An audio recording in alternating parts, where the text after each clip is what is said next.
So, the exact same season that we're introduced to Sister Sage, we discover that she has a nasty habit of sticking a 9-inch needle into her brain. Why? So, this basically goes in two directions, at least for me currently.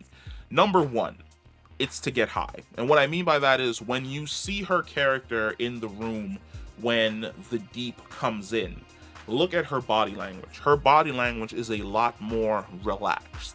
It's a lot more chill. It's not as high strung. She's not overanalyzing or going through all the different scenarios about what's going on and what a person's wearing inside of her head. She's relaxed, she's chill, and she's just basically eating food and enjoying her munchies. Now, a question could be, why exactly would she need to do this in order to get high? The Captain America effect, or at least the soup effect. We do know that certain soups, their bodies filter toxins, which means that for them, getting drunk is almost nigh impossible.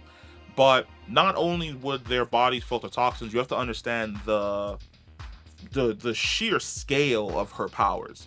Her powers are she completely overanalyzes everyone.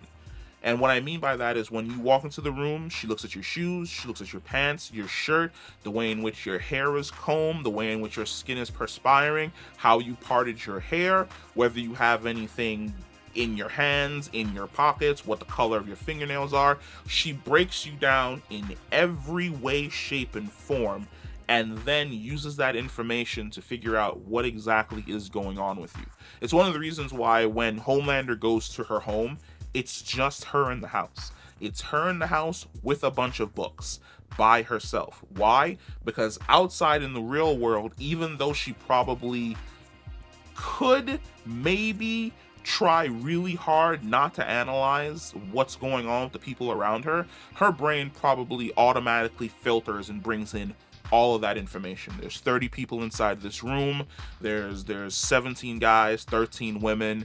They breaking them down by their race, their job, the direction that they're walking, their height, everything. Every single piece of information that's available gets filtered into her brain and just gets constantly computed over and over and over and over and over again. So for her, this could be a way to basically just not think. Just for a few moments while her body is essentially repairing her brain, because we do know that the soups have regenerative capabilities that allow them to heal a lot more effectively than normal humans. So it's completely understandable that her brain probably heals right back to 100% after she's done this to herself. But just for those few minutes, maybe those few hours, for the most part, she doesn't have to think about anything else that's going on in any way, shape, or form. And then, of course, there's the second option. The second option is it makes her dumb.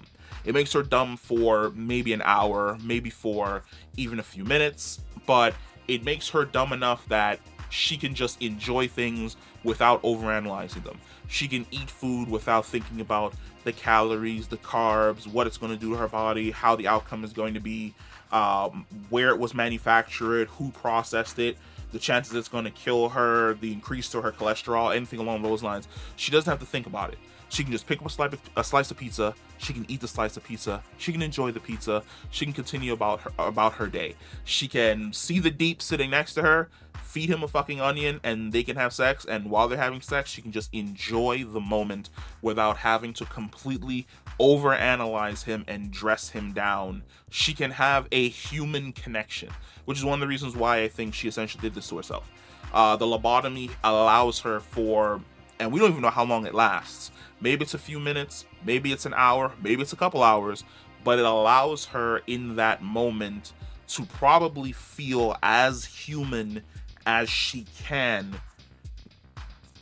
on a normal day. And I really don't feel as though she has a lot of moments in which she can feel human because she's essentially isolated herself. Like, her apartment looks as though it's the apartment of somebody who only buys books and cats. And there were no cats, which means she is pretty much freaking lonely until Homelander shows up, scoops her up, and drags her off to the tower, where now she has to use her brain every single day to essentially fix his mess. But that's my reason as to why I think that she's been jamming a 9-inch needle into her brain. It's basically to dumb her down so that she can enjoy the finer things in life.